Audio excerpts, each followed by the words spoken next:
अल्हम्दुलिल्लाह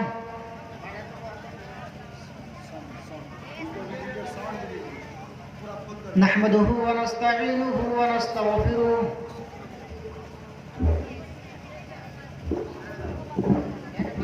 व नऊज़ु बिल्लाहि मिन शुरूरि अनफुसिना व मिन सय्यिआति अमालिना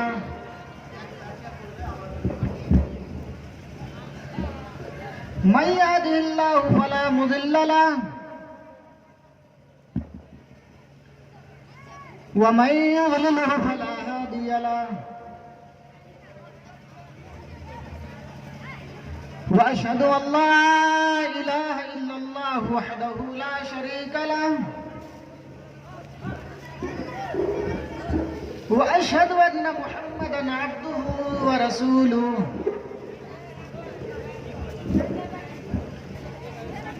अम्मा बादु फ़इन्न ख़ैरल हदीस किताबुल्लाह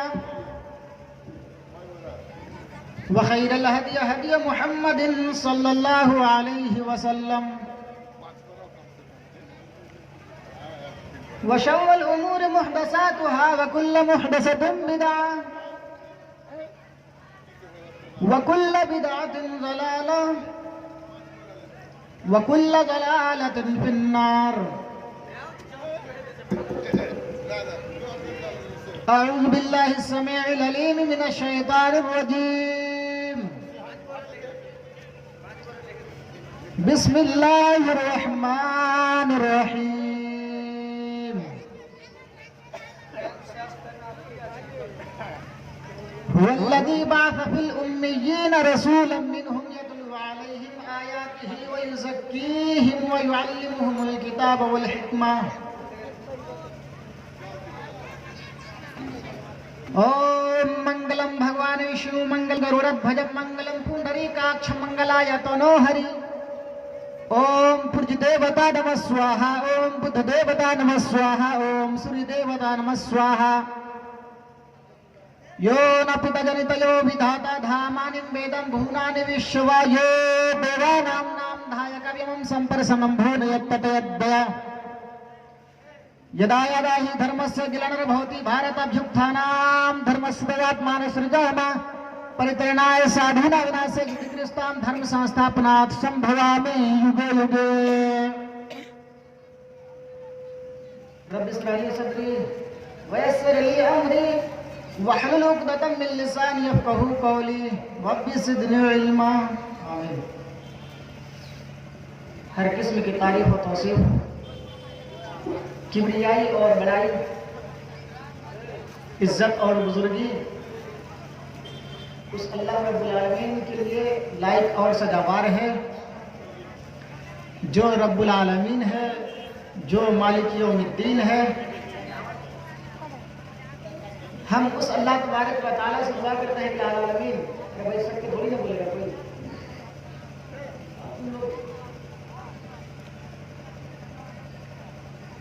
क़यामत की सुबह तक तमाम नबियों पर, तमाम रसूलों पर बिलअमूम और बिलखुसूस इमामुल अंबिया रहमतुल लिल आलमीन शाफ़े महशर जनाब मुहम्मदुर रसूलुल्लाह सल्लल्लाहु अलैहि वसल्लम की ज़ात गिरामी पर अल्लाहुम्मा सल्लि व सल्लिम मुबारक अलैह। मुअज़्ज़ज़ सामीन हज़रात, 12 मार्च 2021 का ये प्रोग्राम, बदकिस्मती हमारी यही है कि हमें हर जगह लास्ट में ढकेला जाता है। सामीन, आज के टाइम में कोई तकरीर सुनने नहीं आते हैं। एक लफ्ज में सुन लीजिए कि सिर्फ मेले देखने के लिए या फिर जलसे का जो भोज होता है उनको खाने के लिए आते हैं। उनका खाना बस इतने ही तक महदूद है, उसके बाद वो रफा दफा हो जाते हैं। आज इस्लाम के नाम पर कुरान और हदीस सुनने के लिए तक कोई तैयार नहीं है। लोग अपने आप ये सोचने लगे हैं कि हमसे बड़ा इस वर्ल्ड में कोई मुहद्दिस है ही नहीं है, यानी जो कुछ है मैं जानता हूं। किसी की तकरीर सुनना कोई सुनने के लिए तैयार नहीं है।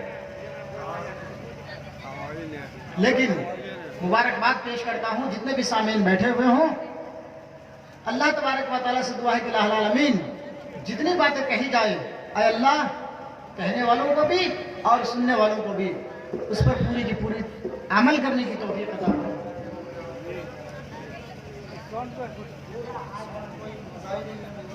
इस्लाम को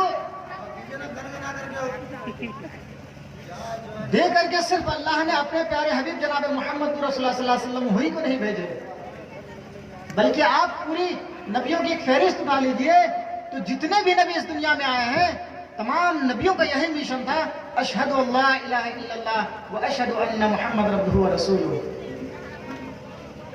मूसा अलैहिस्सलातु वस्सलाम आए तो उन्होंने कहा कि अशहदु अल्ला इलाहा इल्लल्लाह, मूसा रसूलुल्लाह कह लो, लोगों कामयाब हो जाओगे।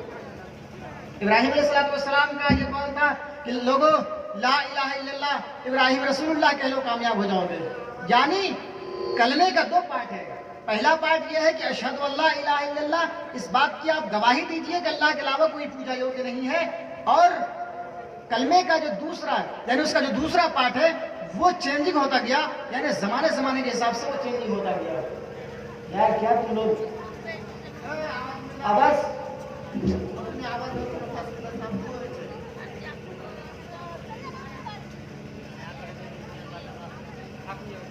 तो मैं कह रहा था मेरे भाइयों कि जमाने जमाने के हिसाब से जैसे जैसे अल्लाह ने नबी भेजा और उस नबी का जो नाम था उसके हिसाब से कलमे में रद्द बदल होती गई। लेकिन मंत्र का जो पहला पार्ट है ला इलाहा हरणे पापन इल्लल्लाह परम पिदम, आए लोगों ला इलाहा इल्लल्लाह कह लो तो कामयाब हो जाओगे। आए लोगों ला इलाहा इल्लल्लाह यानी अल्लाह तबारक व तआला की गवाही दे दो तो कामयाब हो जाओगे। ये हिंदू धर्म की किताबों में भी लिखा हुआ है, आज भी उनके ग्रंथों के अंदर ये मौजूद है। लेकिन कहे कौन? हम अशहदु अल्ला इलाहा इल्लल्लाह व अशहदु अन्ना मुहम्मदन अब्दुहु व रसूलुहु पढ़ करके हम जन्नती होने का मुस्ताहिक समझते हैं, और लोगों के सामने ये कहते हैं कि हम अशहदु अल्ला इलाहा इल्लल्लाह पढ़ ले तो हम जन्नत में चले जाएंगे। भले वो काम शिरकिया करे या ना शिरकिया करे, कुछ भी करे, वो जन्नत का मुस्ताहिक समझते हैं। मेरे भाइयों, गैर मुस्लिम की किताबों में भी मौजूद है ला इलाहा हरणे पापन, लोगों ला इलाहा इल्लल्लाह कर लो तेरे सारे पाप हरण हो जाएंगे, यानी सारे पाप मिट जाएंगे। इल्लल्लाह परम पिदम, एक अल्लाह की गवाही दे दो तेरे सारे पाप हरण हो जाएंगे, यानी जितना भी तूने गुनाह किया है सारे तुम्हारे गुनाह स्वाह हो जाएगा, यानी जला दिया जाएगा। ये किसकी कौल है? अल्लाह के रसूल सल्लल्लाहु अलैहि वसल्लम के आने की पेशीन गोई हमारे पड़ोसी और हमारे भाई हिंदू धर्म की किताबों में मौजूद है। आप उनकी सारी ग्रंथों को डालीजिए तो हर ग्रंथों के अंदर जनाब मोहम्मद रसूलुल्लाह सल्लल्लाहु अलैहि वसल्लम की सिफतें आपको मिलेंगी कि अल्लाह के रसूल किसके पेट से पैदा होंगे, उनका बाप का नाम क्या होगा, वो किस शहर में पैदा होंगे, उनका गांव का नाम क्या होगा, संभल ग्राम मुखसबराने महात्मारा भवने विष्णु सकल की प्रादुर्भविष्यति, यानी वो संभल ग्राम में होंगे। संभल का माना होता है शांति वाला, अमन वाला गांव, जिसे हम मक्का कहते हैं। हमारे यहाँ भी कहा गया है दारुस्सलाम, यानी अमन वाला और शांति वाला शहर। अल्लाह के रसूल सल्लल्लाहु अलैहि वसल्लम किसके पेट से पैदा होंगे? आपके वालिद का नाम क्या होगा, आपकी वालिदा का नाम क्या था, आप किस खानदान से पैदा हुए, किस खानदान में आपको नबी बनाया गया, आप किस खानदान में पैदा हुए। मेरे भाइयों, उनकी तमाम किताबों के अंदर जनाब मोहम्मद रसूलुल्लाह सल्लल्लाहु अलैहि वसल्लम की सिफत मिलती है। सुमतिया विष्णु सगर मादत वैष्णव, आप सुमति के गर्भ से पैदा होंगे। सुमतिया विष्णु यशसा गर्भ मादत वैष्णवम, विष्णु यानी विष्णु के लड़के होंगे, विष्णु के घर में पैदा होंगे। सुमतिया विष्णु यशसा गर्भ मादत वैष्णवम, सोमति के गर्भ से पैदा होंगे, यानी सोमति के पेट से पैदा होंगे, आमना के पेट से पैदा होंगे। सोमति के माना होता है शांति वाली, अमन वाली। आमना का भी यही माना होता है, अमन वाली, शांति वाली। मेरे भाइयों, अल्लाह के रसूल सल्लल्लाहु अलैहि वसल्लम का माँ का नाम आमना था, अमन वाली, शांति वाली। वेदों में भी कहा गया है सुमतिया विष्णु यशसा गर्भ मादत वैष्णवम, सोमति के पेट से पैदा होंगे और उनका बाप का नाम अब्दुल्ला होगा। अल्लाह के रसूल सल्लल्लाहु अलैहि वसल्लम के खुसूसियात हिंदू धर्म की किताबों में मौजूद है। अल्लाह के रसूल सल्लल्लाहु अलैहि वसल्लम इस्लाम लेकर के आए, जनाब मोहम्मद रसूलुल्लाह सल्लल्लाहु अलैहि वसल्लम ने इस्लाम का प्रचार किया है। नूह अलैहिस्सलाम 950 साल तक तबलीग किए हैं। मेरे भाई जो उन्होंने इस्लाम को मुकम्मल नहीं कर पाया, इस्लाम को पूरी दुनिया में फैला नहीं पाए। मोहम्मद रसूलुल्लाह सल्लल्लाहु अलैहि वसल्लम 63 साल की जिंदगी में इस्लाम को पूरे वर्ल्ड में, पूरी दुनिया में इस्लाम को छा करके अल्लाह के रसूल सल्लल्लाहु अलैहि वसल्लम अल्लाह तबारक व तआला को प्यारे हो गए 63 साल की जिंदगी में। आप तारीख की किताबें उठाएं तो आपको मिलेगा कि अल्लाह के रसूल सल्लल्लाहु अलैहि वसल्लम को 40 साल तक नबूवत की डिग्रियों से सरफराज नहीं किया गया था। आप 40 साल तक नबी नहीं बनाए गए थे, यानी 40 साल के बाद आपको नबूवत की डिग्री मिली। और 40 से लेकर के 63 यानी 23 साल का जो मुद्दत है, इन 23 साल में अल्लाह के रसूल सल्लल्लाहु अलैहि वसल्लम ने इस्लाम को फैला करके अल्लाह तबारक व तआला को प्यारे हो गए। 23 साल की जिंदगी में ये किस चीज पर थी? आज इस्लाम के बारे में एहतिजाज किया जा रहा है, इस्लाम के बारे में गलत प्रचार किया जा रहा है। इस्लाम तलवार के जोर से फैला है, मोहम्मद रसूलुल्लाह सल्लल्लाहु अलैहि वसल्लम तलवार के जोर से इस्लाम को फैलाया है। मेरे भाइयों, आओ मैं तुम्हें दलीलें देने के लिए तैयार, मैं तुम्हें हवाले देने के लिए तैयार कि इस्लाम ऐसा शांति और पूर्वक मजहब है, शांति वाला मजहब है कि इसके अंदर न कहा गया है कि किसी के ऊपर कोई जोर जबरदस्ती करे। तुम्हें इस्लाम पसंद हो तो आओ इस्लाम के अंदर, इस्लाम को एक्सेप्ट करो। इस्लाम के मानने वाले तुम्हें तलवार लेकर के, बर्छे लेकर के तुम्हें जबरन ये नहीं कहता है कि तुम इस्लाम कबूल करो, इस्लाम की शीतल छाया में आ जाओ। मेरे भाइयों, इस्लाम सादा मजहब है, इस्लाम अमन वाला मजहब है। इस्लाम के फैलाने वाले जनाब मोहम्मद रसूलुल्लाह सल्लल्लाहु अलैहि वसल्लम अमन वाले थे। अल्लाह के रसूल सल्लल्लाहु अलैहि वसल्लम को मारने के लिए मेरे भाइयों मक्का के अंदर यह ऐलान कर दिया गया कि मोहम्मद को जो जिंदा मुर्दा पकड़ कर लाएगा उसको 100 इनाम में दिया जाएगा। मोहम्मद रसूलुल्लाह सल्लल्लाहु अलैहि वसल्लम को पकड़ने के लिए सारे लोग दांव पे लग गए। लोग सोचने लगे कि मोहम्मद रसूलुल्लाह सल्लल्लाहु अलैहि वसल्लम को अगर हम जिंदा पकड़ लेते हैं या फिर मुर्दा पकड़ लेते हैं तो हमें 100 रुपये ऊँट जो है इनाम में मिलेगा। मेरे भाइयों, हजरत उमर फारूक रज़ियल्लाहु ताला अन्हु भी नंगी तलवार लिए हुए अल्लाह के रसूल सल्लल्लाहु अलैहि वसल्लम की तलाश में निकले। उस वक्त हजरत उमर इस्लाम नहीं लाए थे, उस वक्त हजरत उमर फारूक रज़ियल्लाहु ताला अन्हु इस्लाम एक्सेप्ट नहीं किए थे। हजरत उमर फारूक घर से तलवार लेकर निकले कि मोहम्मद को जहां भी मिलेगा मैं उसको पकड़ूंगा और उसकी गर्दन मार करके लेके आ जाऊंगा, हमें 100 जो है इनाम में मिलेगा। हजरत उमर फारूक रज़ियल्लाहु ताला अन्हु रास्ते चल रहे हैं, हजरत हमजा नाम का एक साहब उधर से उधर आ रहे हैं। हजरत उमर फारूक के चेहरे को देख करके वो हजरत हमजा कहते हैं, आए उमर तुम कहाँ जा रहे हो? उमर इतने गुस्से वाले आदमी थे कि शैतान भी देख करके रास्ता बदल दिया करता था, शैतान भी दूसरे रास्ते में चला करते थे। इतने गुस्से वाले आदमी, इतने उसके अंदर गुस्से भरे हुए थे। मेरे भाइयों, हजरत हमजा कहते हैं कि उमर तुम कहाँ जा रहे हो? कहा कि आज मोहम्मद सल्लल्लाहु अलैहि वसल्लम को ढूंढने के लिए जा रहा हूँ, मोहम्मद को तलाश करने के लिए निकला हूँ। मोहम्मद जहां भी पकड़ा जाएगा मैं उसकी गर्दन मार दूंगा और गर्दन को लेकर के मैं आ जाऊंगा। मेरे भाइयों, हजरत उमर फारूक से हमजा कहते हैं, आए उमर तुम मोहम्मद रसूलुल्लाह सल्लल्लाहु अलैहि वसल्लम की तलाश में निकले हो, मोहम्मद सल्लल्लाहु अलैहि वसल्लम को पकड़ने के लिए निकले हो?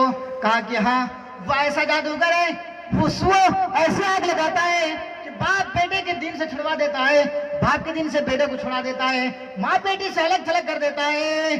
आज उसको पकड़ूंगा और पकड़ कर ले आऊंगा। मेरे भाइयों, हजरत हमजा कहते हैं कि उमर जिस आग को तुम बुझाने जा रहे हो, जिस आग के ऊपर पानी डालने जा रहे हो, वो आग तुम्हारे घर को भी लग चुकी है, जरा अपने घर की जाके खबर लो। मेरे भाइयों, हजरत उमर कहते हैं कि तुम ये क्या बात कर रहे हो, हमारे घर को आग तो नहीं लगाए। मेरे भाइयों, हजरत हमजा कहते हैं कि तुम्हारी बहन फातिमा और तुम्हारे बहनों अबू सईद भी मुसलमान हो चुके हैं, जरा उसकी जाकर खबरगिरी करो, जरा उनकी तलाशी लो। तुम्हारे बहनोई और तुम्हारी बहन भी इस्लाम कबूल कर चुके हैं, जिस आग को तुम बुझाने जा रहा है वो आग तुम्हारी घर को भी चपेट में ले चुका है। अब इनका गुस्सा था ही कि और ज्यादा भड़क उठा। अच्छा, ये हमारे घर में भी इस्लाम आ चुका है, मोहम्मद का जादू हमारे घर में भी चल गया है। मेरे भाइयों, वहां से वो रास्ता बदल देता है और अपनी बहन के घर आता है। घर आने के बाद दरवाजा खटखटाया, दरवाजा खटखटाने के बाद एक कारी उसकी बहन के घर में कुरान की तिलावत कर रहे थे, कुरान पढ़ रहे थे और उनकी बहन फातिमा और उनकी बहनों अबू सईद कुरान सुन रहे थे। मेरे भाइयों, उमर के हट सुन करके उनके आने की परछाई पा करके वो कारी को अंदर घुस डाल देता है, वो अंदर चले जाते हैं, छिप जाते हैं, कुरान को भी छिपा देते हैं। उनके बहनोई यानी हजरत उमर फारूक की बहनोई हजरत फातिमा का शौहर अबू सईद गए, दरवाजा खोला तो हजरत उमर फारूक पकड़ा और उसको मारना शुरू कर दिया, पीटना शुरू कर दिया। बहन देखी कि मेरे शौहर के ऊपर ये उमर वार कर रहा है, तलवारें चला रहा है और इनको जख्मी करने के दांव पे लगे हुए हैं। फौरन दौड़ती हुई आती है और पीछे से गरिबान पकड़ कर खींचती है, कहती है, आओ उमर, तुम्हें ये इजाजत किसने दी है मेरे घर के अंदर प्रवेश करने की, मेरे घर आने की तुम्हें इजाजत किसने दी है?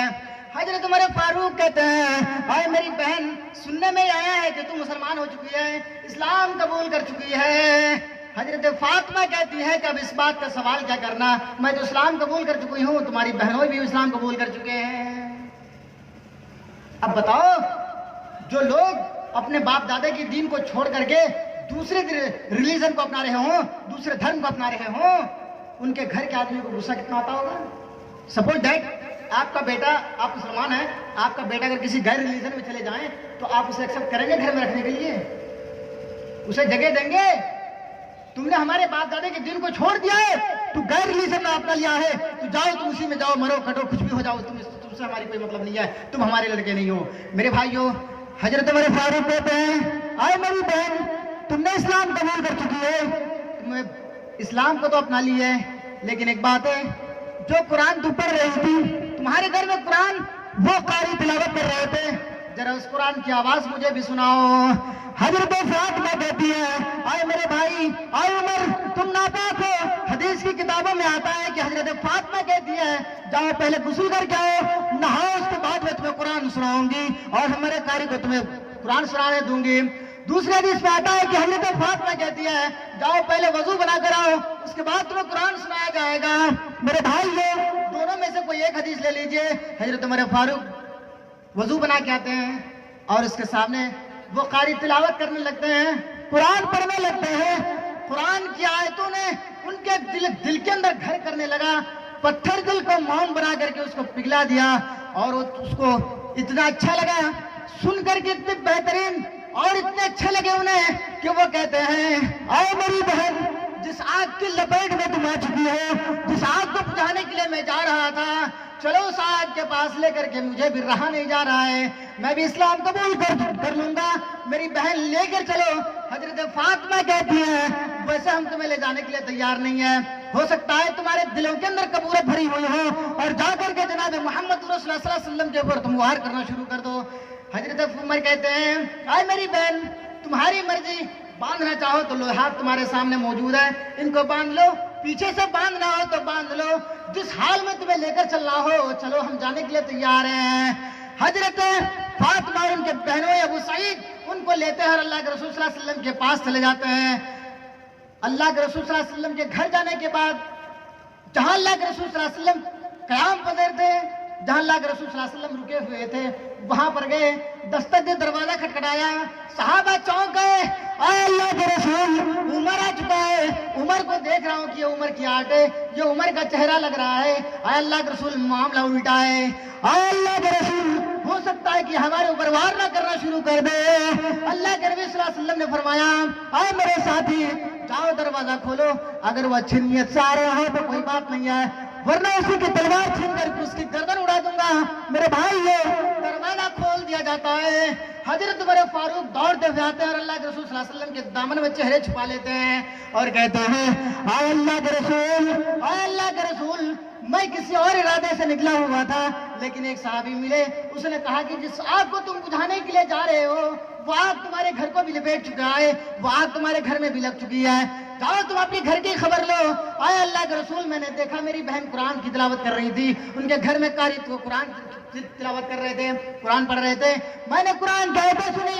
आए अल्लाह के रसूल, रहा नहीं जा रहे हैं, चल साहब अपना हाथ बढ़ाइए, मुझे भी इस्लाम की दौलत से सरफराज करिए, मैं भी इस्लाम कबूल करना चाहता हूँ। वो लोगों जो इस्लाम को बदनाम करने के दर पे हो, वो मीडिया वालों जो इस्लाम के एक पतंगर बनाकर उड़ा रहे हो, हम तुम्हें ये चैलेंज देते हैं और ये सुगन और ये तुम्हें तुम्हारे ऊपर कदगन आयद करते हैं, अगर तुम्हारा धर्म सच्चा होगा तो तुम सच्ची बात लिखोगे, तुम्हारा धर्म झूठा होगा तो मेरे भाई ये झूठा बात लिखोगे। तुम अपनी वेदों की किताबें पढ़ लो तो हमारे सारे इस्लाम के बारे में शीतल छाई लिखी हुई है। हम तुम्हें ये नहीं कहने वाले कि तुम आओ कुरान पढ़ो, हम तुम्हें ये संदेश नहीं देना चाह रहे हैं कि तुम आओ और कुरान और हदीस की स्टडी कर लो और हमारे इस्लाम के अंदर आकर शिरक हो जाओ। मेरे भाइयों, हम ये संदेश तुम्हें नहीं देना चाह रहे हैं, तुम अपनी किताबें पढ़ो, उसके बाद तुम हमारी किताबों को देखना। अभी तुम्हारी किताबें और पढ़ी हुई है, आओ दिखाता हूं। हम जब कुरान खोलते हैं, कुरान की पहली आयत पढ़ते हैं, बिस्मिल्लाहिर्रहमानिर्रहीम। ऋग्वेद में कहा गया है, अग्नि मीले, प्रारंभ करता हूँ, शुरू करता हूँ, स्टार्ट करता हूँ उस अग्नि के नाम से जो आगे है, जो सबसे ऊपर है, जो सबसे आला है, यानी अल्लाह तबारक व तआला के बारे में। जब हम कुरान खोलते हैं, बिस्मिल्लाहिर्रहमानिर्रहीम, शुरू करता हूँ अल्लाह तबारक व तआला के नाम से जो बड़ा ही मेहरबान निहायत रहम करने वाला है। दूसरा मंत्र यानी दूसरी आयत पढ़ते हैं, अल्हम्दुलिल्लाहि रब्बिल आलमीन, तमाम तारीफ अल्लाह रब्बुल आलमीन के लिए है। उसमें कहा गया है वसुर दयामाना, जो बहुत बड़ा दया करने वाला, देने वाला है। अर्रहमान अर्रहीम, जो बड़ा ही मेहरबान निहायत करने वाला है। मालिक यौमुद्दीन, बदले का दिन यानी क़यामत का मालिक। सुपतर आए आसमान, आए अल्लाह, आए भगवान, आए गॉड, जो बेहतरीन रास्ता हो, जो सच्चा रास्ता हो, जो तेरे नबी ने पता करके गए हो, उस पर हमें चलने की प्रेरणा दे। ये तुम्हारी किताब कह रही है, हम थोड़ी कह रहे हैं। ये हमारी घर की चीज थोड़ी है।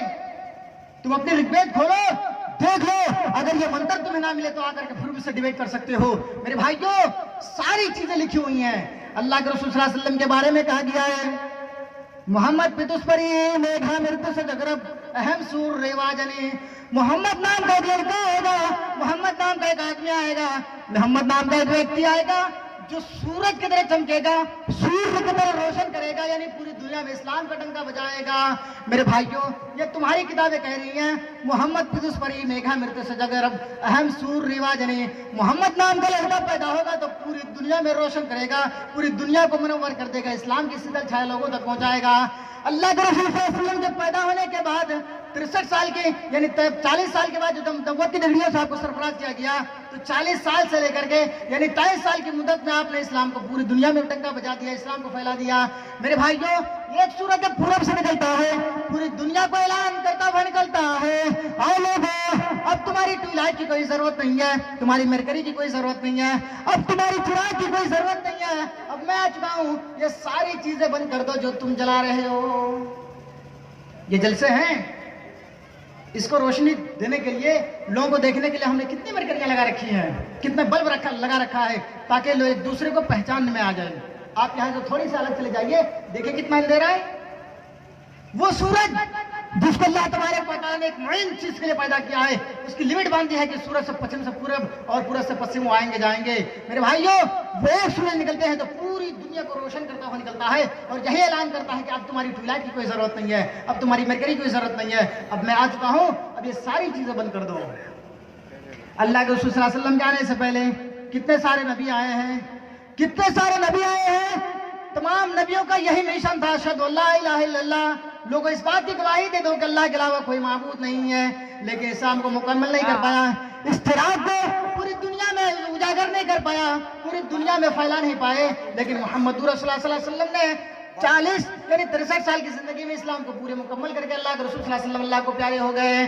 मेरे भाइयों, एक एक वाक़यात अल्लाह के रसूल सल्लल्लाहु अलैहि वसल्लम के हमारे सामने मौजूद है। आप एक एक वाक़या को देखेंगे तो आपकी आंखें खुलेंगी, इस्लाम के बारे में आप समझेंगे कि इस्लाम क्या है। मेरे भाइयों, ये जलसा मस्जिद के बारे में है, मस्जिद के सिलसिले से जलसा किया गया है। अल्लाह के प्यारे रसूल जनाब मोहम्मद रसूलुल्लाह सल्लल्लाहु अलैहि वसल्लम ने फरमाया, मन बना लिल्लाहि मस्जिदन बनल्लाहु लहू बैतन फिल जन्नह। हम इस्लाम के मानने वाले हैं ना, हम शहादत यानी कलमा पढ़ने के बाद, शहादत देने के बाद हमारे ऊपर दूसरी चीज क्या आयद होती है, वही क़ामिस सलाह, नमाज पढ़ो। आपको पता है कि ये नमाज कितने टाइम के हमारे ऊपर फर्ज की गई थी? हर इंसान को पता नहीं होगा, जो लोग पढ़े लिखे लोग होंगे उनको पता होगा। 50 सलात कुल्ल यौमिन, हर दिन 50 टाइम की नमाज है, हर दिन 50 टाइम की नमाज। मेरे भाइयों, जब अल्लाह के रसूल सल्लल्लाहु अलैहि वसल्लम को अल्लाह तबारक व तआला ने मेराज करवाई और हजरत जिब्राइल अलैहिस्सलाम अल्लाह के रसूल के पास आए और कहने लगे, आए अल्लाह के रसूल सल्लल्लाहु अलैहि वसल्लम, चलिए अल्लाह तबारक व तआला ने आपको बुलाया है। तो मदनी करीम सल्लल्लाहु अलैहि वसल्लम, अल्लाह के रसूल सल्लल्लाहु अलैहि वसल्लम इन्हें अल्लाह तबारक व तआला के पास आने के लिए तैयार हो गए। अल्लाह के रसूल सल्लल्लाहु अलैहि वसल्लम को पहले आसमान पर ले गए। पहला आसमान का खाजिन का दरवाजे का खाजिन पूछता है, तुम कौन हो? कहा कि मैं जिब्राइल अलैहिस्सलाम हूँ। कहा तुम्हारे साथ कौन है? कहा कि मैं मोहम्मद रसूलुल्लाह सल्लल्लाहु अलैहि वसल्लम, मेरे साथ मोहम्मद रसूलुल्लाह सल्लल्लाहु अलैहि वसल्लम है।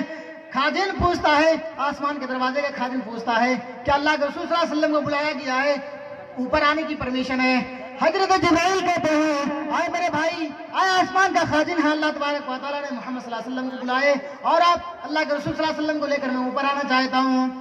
आसमान का खाजिन दरवाजा खोल लेता है, आप पहले आसमान पर जाते हैं, फिर दूसरे, तीसरे, छठे, सातवां आसमान के पास अल्लाह तबारक व तआला के पास आप पहुंचते हैं और फिर अल्लाह तबारक व तआला से आपकी बातचीत होती है।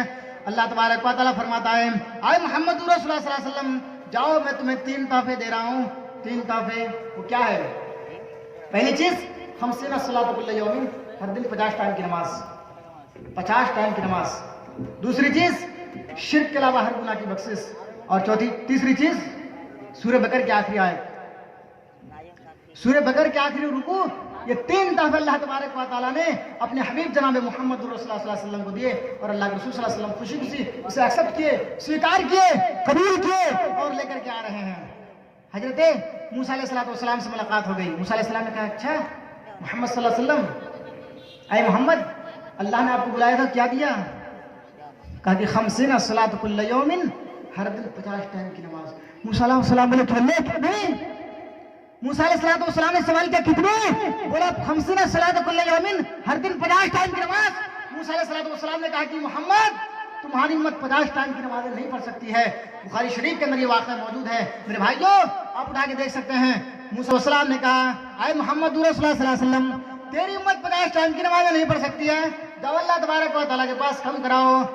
तुम्हारी उम्मत मेरी उम्मत से कमजोर होगी, उनका दिल गुर्दा कमजोर होगा, वो 50 टाइम की नमाजें नहीं पढ़ पाएगा, जाओ अल्लाह तबारक व तआला के पास कम कराओ। अल्लाह के रसूल उम्मत का नाम सुने तो कांप गए, डर गए कि मेरी उम्मत 50 टाइम की नमाज नहीं पढ़ पाएगी। मेरे भाइयों, अल्लाह तबारक व तआला के पास लौट कर गए, 10 कम हुई, फिर 20, फिर 30, फिर 35, 40, 45, इस तरीके से ये 5 टाइम की नमाजें रह गई हैं। अल्लाह तबारक व तआला गैब से आवाज देता है, अय मोहम्मद, अगर तुम्हारी उम्मत 5 टाइम की नमाज अगर टाइम से पढ़ ले, पाबंदी के साथ पढ़ ले, तो 5 टाइम की नहीं बल्कि 50 टाइम का सवाब दूंगा। 50 टाइम का सवाब। अल्लाह अकबर। कोई पूजा, कोई धर्म ऐसा हो हमें बताएं कि हमारे धर्म के अंदर ये 1 टाइम का पूजा करो तो 50 टाइम का तुम्हें सवाब मिलेगा। मेरे भाइयों, दूसरी चीज, शहादत के बाद जो हमारे ऊपर आयद होती है वह इकाम सलाह, नमाज पढ़ो। नमाज पढ़ने के बारे में कहा गया है। अब नमाज आदमी पढ़े तो कहाँ पढ़े? मस्जिद में पढ़े, गांव में पढ़े, घर में पढ़े, बाद में पढ़े। अल्लाह के रसूल सल्लल्लाहु अलैहि वसल्लम ने फरमाया, जुइलतिल अर्ज़ कुल्लुहा तहुरन, अल्लाह ने पूरी जमीन को मस्जिद बना दी है। अब जहाँ चाहे नमाज पढ़ सकते हैं, जहाँ चाहे नमाज पढ़ सकते हैं, लेकिन हर हाल में नमाज आपको पढ़नी पड़ेगी, हर हाल में। लेकिन हम तो कहीं बाद में जाकर नमाज नहीं पढ़ते हैं, किसी बाहर में जाकर के कहीं बोरिया बिस्तर बिछा दें और वहां पढ़ लेते हैं। ऐसी बात नहीं है। हम नमाज पढ़ने के लिए एक महदूद जगह बनाते हैं, एक घर बनाते हैं, जिस सिलसिले में मस्जिद ये जलसा कायम किया गया है।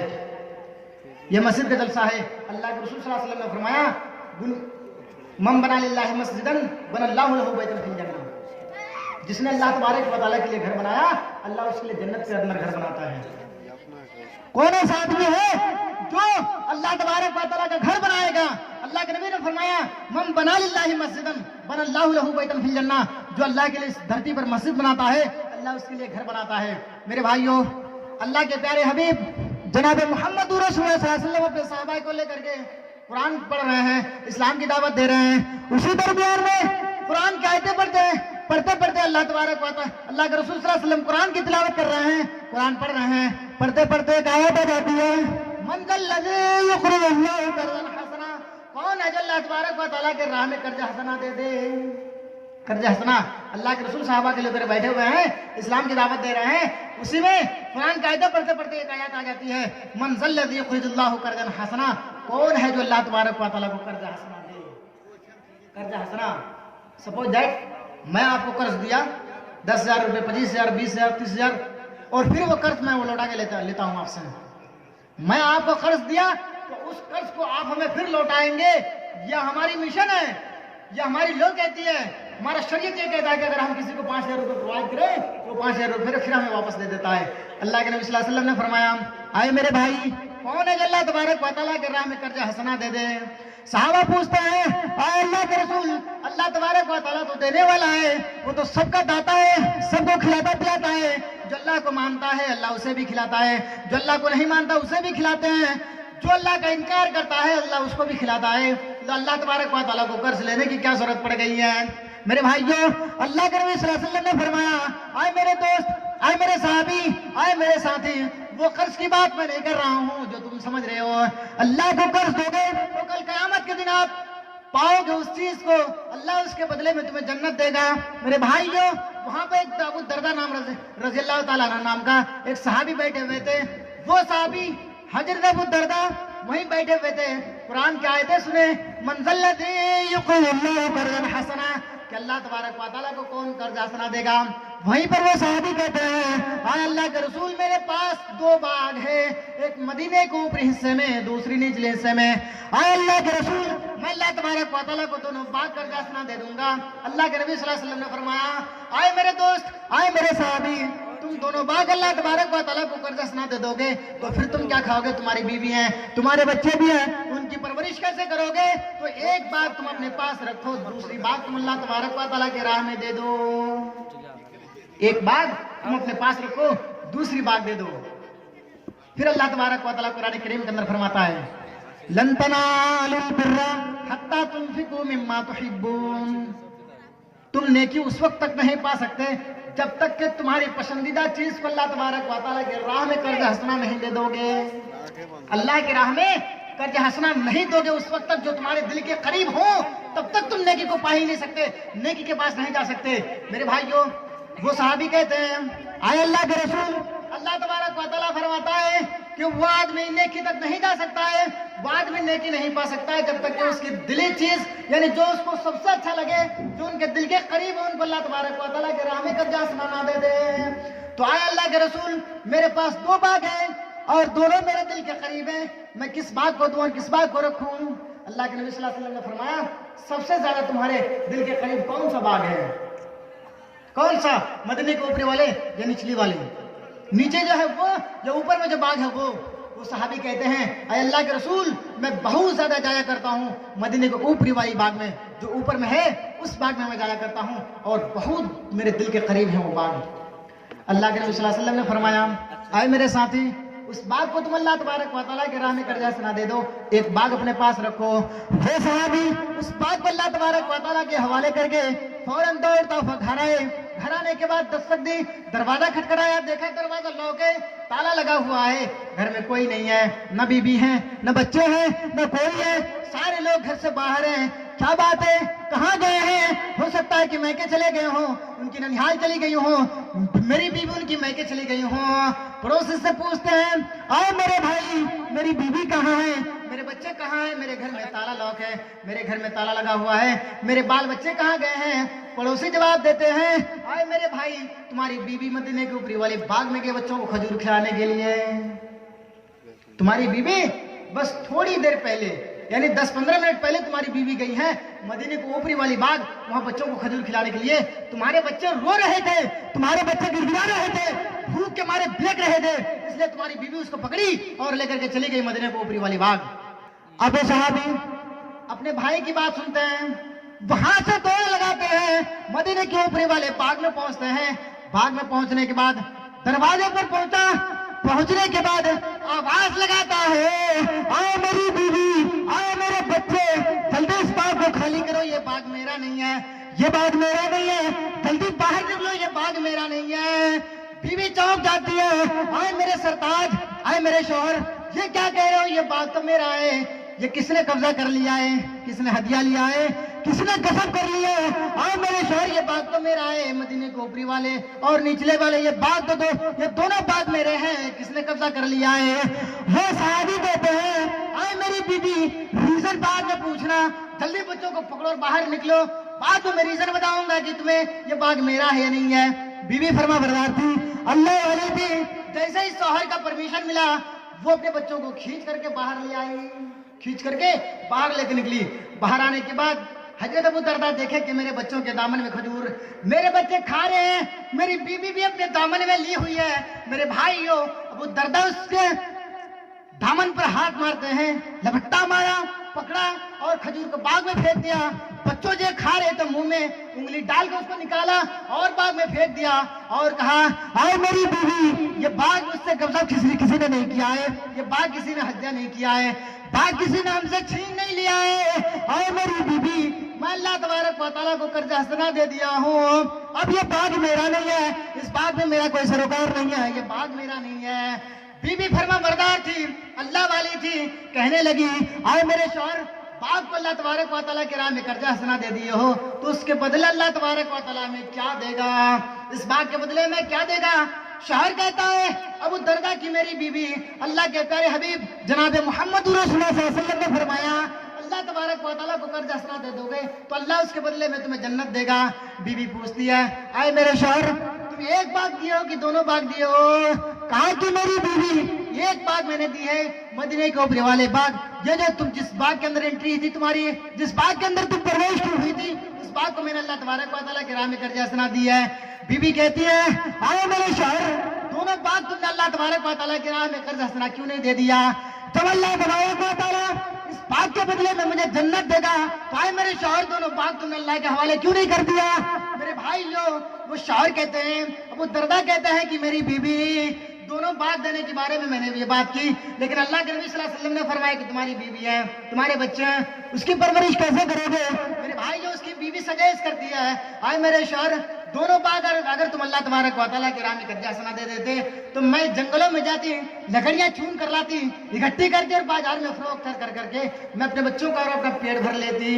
दोनों बाग तुमने क्यों नहीं दे दिया। मेरे भाइयों वो थी बीवियां, वो थी अल्लाह वाली बीवियां।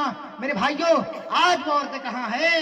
अगर आप इस जलसे में 500 रुपए दे दे तो आप फौरन आपकी बीवी सवाल कर बैठेगी अच्छा 12 मार्च को जो जलसा हो रहा था, मौलाना रफीक साहब जो चीख रहे थे, तुमने कितना पैसा दिया है। तो उसका शौहर बोलेगा डर के मारे कि चलो 1000 रुपए अगर दिए हुए होंगे, तो डर के मारे बोलेगा चलो 500 रुपये दिया हूं, 500। तो उसकी बीवी बोले अच्छा अरे 500 दे क्या किया। अरे तुम्हारी जमीन को ये भी गवारा नहीं है, कल हमारे क्रीम हमारी पाउडर कहाँ से आएगी, हमारी लिपस्टिक कहाँ से आएगी जो हम गोबर की तरह छुड़े हुए रहते हैं, ये कहाँ से आएगी, तुमने 500 रुपए क्यों दे दिया। मेरे भाइयों ये सवाल आपकी बीवी आपसे करेंगी। मेरी माँ मेरी बहनों, अगर तुम मेरी आवाज सुन रही हो तो उस औरत की जैसे बनो, अबू दरदा की बीवी की तरह बनो। तुम अपने शौहरों को ये सजेस्ट करो हम 3 टाइम के बजाय 2 ही टाइम खाएंगे, लेकिन अल्लाह तबारक व तआला के राह में कर्ज हसना देंगे। तुम्हारे गाँव में गरीब बच्चे हैं, तुम्हारे गाँव में यतीम बच्चे हैं, जिसका बाप नहीं है, जिसका माँ नहीं है, उस बच्चों से जाकर पूछो उसके दिल पे क्या गुजरता होगा। मेरी माँ ये तुम्हारी ऊपर जिम्मेदारी बनती है उस बच्चों की, उस बच्चों को पकड़ो, उनका अच्छा पोशाक दो, लिबास दो, उस बच्चों से पूछो तुमने खाना खाया कि नहीं खाया है, तुम्हें तुम्हारी पेट में अनाज गई है कि नहीं गई है, किसके यहाँ खाए हो, तुम्हारे घर क्या बना था। उस बच्चों से पूछो जिसका बाप इस दुनिया में नहीं है, जिसकी माँ इस दुनिया से रुखसत कर चुकी है, कूच कर चुकी है। आप उनसे जाकर पूछो उसका हाल, उनका दर्द, सीनों का जो दर्द होता है वो उनसे पूछो। आज हमारे दरमियान से एक आदमी अगर मर जाते हैं कितना सदमा होता है, कितनी तकलीफें होती हैं। अल्लाह कल तक ये आदमी मेरे साथ बैठ के चाय पी रहा था, मौलाना रफीक के साथ बैठ करके ये बातें क्या करता था, आज ये आदमी हमारे दरमियान से पूछ कर गया है, अल्लाह को प्यारे हो गया है। जब इस आदमी के बारे में जो हमारे रिलेशन का नहीं है, जो सिर्फ गुफ्तगू करता था मुझसे बैठ करके, उनके बारे में जब मैं गुमान कर सकता हूँ कि अल्लाह ये कल मेरे साथ बैठ करके बात कर रहा है, मेरे साथ बैठ करके चाय पिया है, आज वो आदमी हमसे जुदा हो चुका है। लेकिन उस बच्चों से पूछो जिनकी परवरिश का कोई जरिए माश नहीं है, उनको परवरिश करने वाले कोई नहीं है, उनसे जाकर आप पूछो। मेरे भाइयों आओ मैं एक वाक़या सुनाता हूँ अल्लाह के प्यारे हबीब जनाब मोहम्मद रसूलुल्लाह सल्लल्लाहु अलैहि वसल्लम की। अल्लाह के रसूल सल्लल्लाहु अलैहि वसल्लम को पता चला कि मस्जिद नबवी के अंदर कुछ माल आया हुआ है। माल होता था, सहाबाए किराम जब जंग में जाया करते थे तो जंग जीत करके जब फतेह हो जाती थी जंग का, तो उसका माल सारा सहाबाए किराम गजब कर लेते थे और लेकर फिर उसमें बराबर बराबर तकसीम करते थे। तो अल्लाह के रसूल सल्लल्लाहु अलैहि वसल्लम को पता चला कि मस्जिद नबवी के अंदर कुछ माल आया हुआ है और उसे हमें तकसीम करनी है, उसमें बांटना है, सहाबा किराम में बराबर बराबर तकसीम करनी है। हज़रत आयशा को पता चला, हज़रत आयशा कहती है आए मेरे सरताज, आए मेरे शौहर, आप माल तकसीम करेंगे तो आपको भी तो कुछ माल मिलेगा। हमारे बीवियों के अंदर, हमारी माओ के बहनों के अंदर भी ये तड़प होती है कि उनका शौहर अच्छा कमा कर लाए, उनका शौहर अच्छी इनकम करके लेके आए तो वो ज्यादा खुश होती है।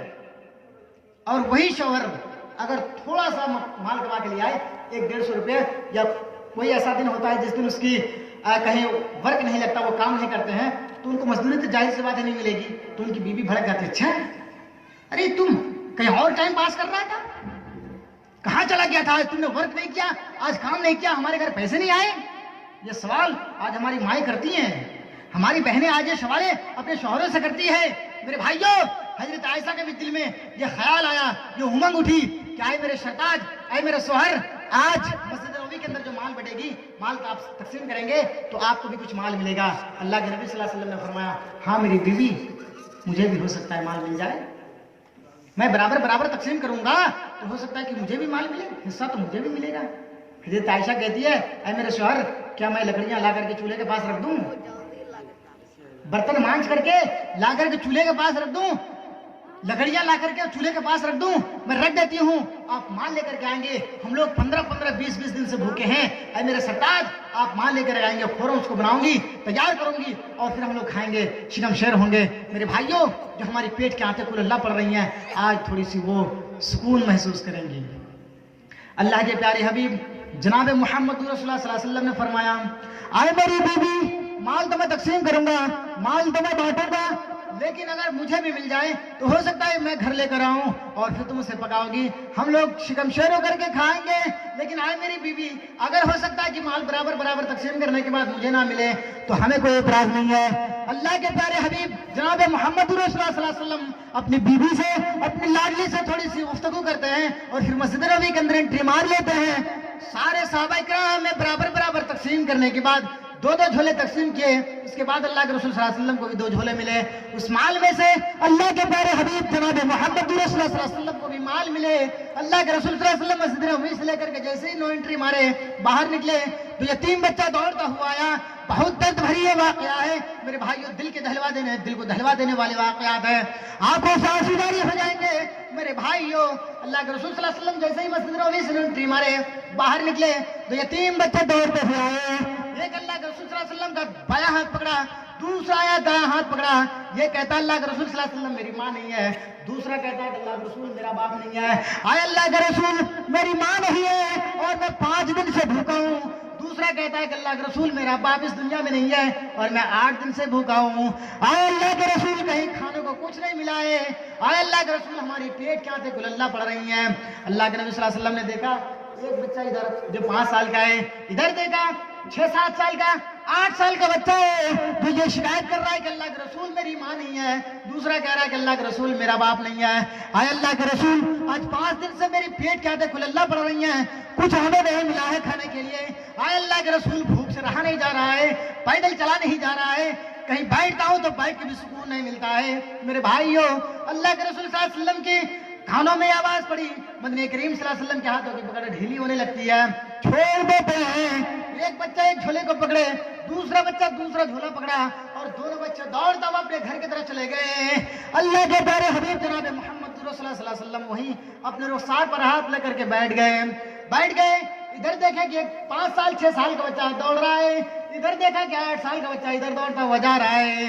जब तक वो दोनों बच्चे प्रवेश नहीं करेंगे, घर के अंदर चले नहीं गए, एंट्री मार नहीं लिए, तब तक अल्लाह के रसूल सल्लल्लाहु अलैहि वसल्लम वहीं बैठे रहे। जब वो दोनों बच्चे अपने घर के अंदर चले गए, फिर अल्लाह के रसूल सल्लल्लाहु अलैहि वसल्लम वहां से उठे और अपने घर के अंदर चले गए। दस्तक दी, दरवाजा खटखटाया, ऐसा दरवाजा खोली, देखती है कि अल्लाह के रसूल सल्लल्लाहु अलैहि वसल्लम जैसे खाली हाथ गए थे वैसे ही खाली हाथ वापस आए। अब हजरत आयशा सवाल करती है, अल्लाह के रसूल क्या आपको माल नहीं मिला है? हजरत आयशा उम्मीद लगाई हुई बैठी है कि मेरे शौहर को भी कुछ माल मिलेगा। हम लकड़ियां चूल्हे के पास रख दिए हैं, हांडी धोकर के ला करके चूल्हे के पास रख दिए हैं। उस वक्त उस औरत से पूछो कि उसका दिल क्या कहता होगा, उनकी दिल की तमन्नाएं और जो आरज़ू लेकर के बैठी हुई थी उसको कितना गुस्सा आता होगा। मेरे भाइयों, हजरत आयशा ये सवाल के अल्लाह के रसूल सल्लल्लाहु अलैहि वसल्लम से, अल्लाह के रसूल क्या आपको माल नहीं मिला है? मदनी करीम सल्लल्लाहु अलैहि वसल्लम ने, माल तो मुझे भी मिला था, लेकिन दो यतीम बच्चा दौड़ता हुआ आया, ये कहा अल्लाह के रसूल मेरी माँ नहीं है। दूसरा शिकायत किया अल्लाह के रसूल मेरा बाप नहीं है। ये कहा कि मैं 6 दिन से भूखा हूँ, दूसरा कह रहा है कि मैं 8 दिन से भूखा हूँ। आयशा, तुम्हारी माँ के घर बगल में है, तुम्हारे बाप का घर तुम्हारे घर के बगल में है, तुम जाओ अपने माँ के यहाँ से कुछ खा करके आ सकती हो, लेकिन उस गरीब का, उस यतीम बच्चों का क्या होगा जिसका माँ इस दुनिया में नहीं है, जिसकी माँ नहीं है, जिसका बाप इस दुनिया में नहीं है, जो 5 दिन से भूखा है, दूसरा 8 दिन से भूखा है, जिनका कोई वारिस नहीं है। दूर से पूछ जा करके मुझसे पूछो कि मैं यतीमी की हालत में जिंदगी गुजार रहा हूँ, मेरी माँ इस दुनिया से रुखसत कर गई है, मेरा बाप का मैं चेहरा नहीं देखा। जब मैं अपनी माँ के पेट में 3 महीने का था, मेरे बाप इस दुनिया से कूच कर गया। जब मैं 6 साल की उम्र को कदम रखा, मेरी माँ भी इस दुनिया से रुखसत कर गई। मैं जब 8 साल के दहलीज पर कदम रखा तो मेरा दादा, जो मुझसे बहुत ज्यादा लाड और प्यार किया करता था, वो भी अल्लाह तबारक व तआला को प्यारे हो गया। मेरी बीवी, हमसे पूछो कि यतीमी किसे कहते हैं, हमसे पूछो गरीबी किसे कहते हैं।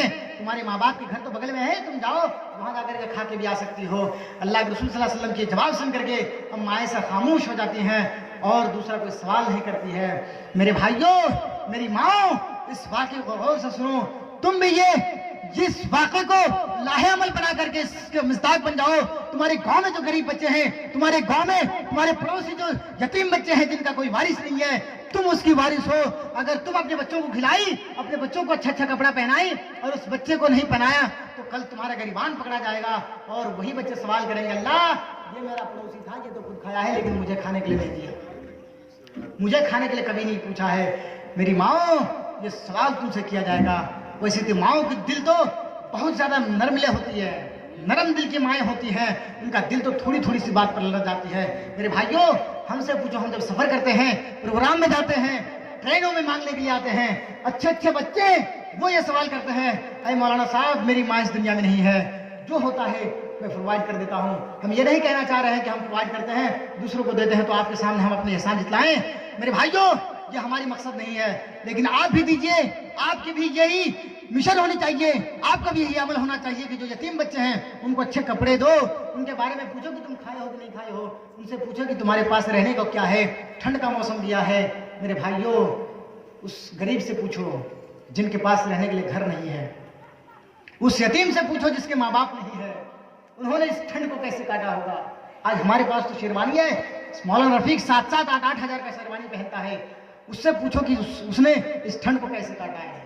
हमारे पास तो टैंकिल है, लिहाफ है, हम नमाज पढ़े तो नहीं पढ़े या नहीं पढ़े, आए मेहमान बिस्तर का मेहमान बन गए, सो करके हमारे खरगोश की नींद सो रहे होते हैं, फजर की अज़ान होती है, अस्सलातु खैरुम मिनन नौम, लेकिन कोई परवाह नहीं है, अरे अज़ान हो रही होने दो, अज़ान हमारी कान में आकर टकराती है, लेकिन कोई बात नहीं है। मेरे भाइयों, आज नौजवान जो नौजवानी की जिंदगी काट रहा है, वो नौजवान तो छोड़ो, बूढ़े बूढ़ी नमाज नहीं पढ़ते हैं। मेरे भाइयों, इन्ना अव्वलु मा युहासबु बिही अब्दु यौमल क़ियामति सलाह, क़यामत के बाद नमाज के बारे में क़यामत के दिन सबसे पहले सवाल किया जाएगा। वो नौजवान जो नमाज नहीं पढ़ता है, कानों में ईयरफोन डाले हुए यूट्यूब की दुनिया से वो यूट्यूब पे गाने सुनते हैं, वो फैश कलामी सुनते हैं। मेरे भाइयों, अल्लाह के रसूल सल्लल्लाहु अलैहि वसल्लम की हदीस है कि एक ऐसा जमाना आएगा कि गाने बजाने बहुत ज्यादा आम हो जाएंगे, उस वक्त इंतजार करो जमीन के धंसने का, जमीन के धंस जाने का। आप सोच रहे हैं अल्लाह के रसूल सल्लल्लाहु अलैहि वसल्लम की पेशीन गोई और मदनी करीम सल्लल्लाहु अलैहि वसल्लम की पेशीन गोई आप जानते ही हैं। अल्लाह के रसूल सल्लल्लाहु अलैहि वसल्लम जो भविष्यवाणी करके गए हैं, अल्लाह के नबी ने फरमाया कि ऐसा जमाना आएगा कि सारे लोग अमीर हो जाएंगे। आज पूरी दुनिया में नजर उठा के देख लीजिए, सारे लोग अमीर हैं, सारे लोग अमीर हैं। अल्लाह के नबी ने फरमाया गाने बजाने आम हो जाएंगे, लोग दीन की बातें नहीं सुनेंगे, गाने बजाने पर मस्त रहेंगे। उस वक्त इंतजार करो जमीन के धंस जाने का। मेरे भाइयों, जब तक अब तक तूने गुनाह किया है, अब छोड़ो, लात मारो उन चीजों को, इस्लाम के अंदर आ जाओ, इस्लाम के तमाम कवानीन पर अमल करने वाला बन जाओ। मेरे भाइयों, आज अल्लाह के रसूल सल्लल्लाहु अलैहि वसल्लम हमारे दरमियान नहीं है। अल्लाह के रसूल सल्लल्लाहु अलैहि वसल्लम को गुजरे 1400 साल हो गए हैं। अल्लाह के रसूल सल्लल्लाहु अलैहि वसल्लम की एक वाक़ात हमारे सामने है। अल्लाह के रसूल ने इस इस्लाम को फैलाने में कितनी मेहनत की है, कितनी कोशिशें की है। आज मौलाना रफीक अगर यहाँ 1 घंटे बैठ करके बोल रहे हैं तो यहाँ सुनने वाला कोई नहीं है।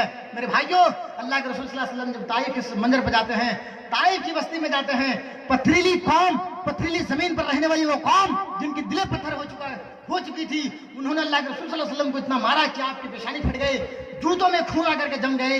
अल्लाह के रसूल सल्लल्लाहु अलैहि वसल्लम बेहोश होकर के पड़े। उनके साथ अल्लाह के रसूल सल्लल्लाहु अलैहि वसल्लम के साथ जो मैसरा गुलाम था, उन्होंने आपको पकड़े, बाग में लेकर गए।